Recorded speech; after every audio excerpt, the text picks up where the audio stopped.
বদলে গেল জনপ্রিয় অনলাইন খাবার ডেলিভারি সংস্থা জোম্যাটোর নাম। সম্প্রতি জোম্যাটোর নাম পরিবর্তন করে রাখা হয়েছে ইটারনাল, চালু করা হয়েছে নতুন লোগো। কিছুদিন আগে সংস্থার সিইও দীপিন্দর গোয়েল এবং তার দল আভ্যন্তরীণভাবে এই নামটি ব্যবহার শুরু করেছিলেন।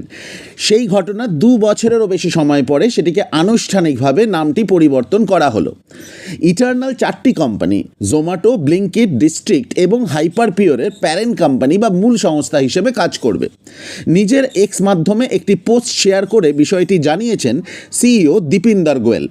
শেয়ার হোল্ডারদের উদ্দেশ্যে একটি চিঠির ছবি শেয়ার করে তিনি নিশ্চিত করেছেন যে কোম্পানির বোর্ড নাম পরিবর্তন অনুমোদন দিয়েছেন। সব শেয়ার হোল্ডারদের এই পরিবর্তনকে সমর্থন করার আহ্বানও জানিয়েছেন। ইটারনাল নামটি প্রথম আসে যখন জোম্যাটো অনলাইন ই-কমার্স সংস্থা ব্লিঙ্কিটকে অধিগ্রহণ করে। কোম্পানি এবং তার ব্র্যান্ডের মধ্যে পার্থক্যের জন্য আভ্যন্তরীণভাবে এই নাম ব্যবহার শুরু হয়।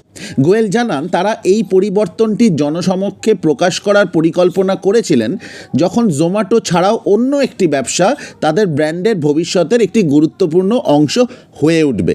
ব্লিঙ্কিটের ব্যাপক বৃদ্ধির সঙ্গে সঙ্গে তার বিশ্বাস এই মুহূর্তটি এসে গিয়েছে।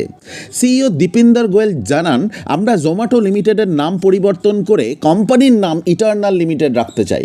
তিনি এও স্পষ্ট করেছেন, অ্যাপ বা ব্র্যান্ডের নামের কিন্তু কোনো পরিবর্তন হচ্ছেন না। তিনি বলেন, এর মানে আপনারা এখনও বলতে পারেন ভুখ লাগি হ্যাঁ ইয়ার জোম্যাটো কর লেতে হে, অর্থাৎ এখনই পুরনো অ্যাপ দিয়ে খাবার অর্ডার করতে পারবেন। সেখানে কোনো পরিবর্তন হচ্ছে না।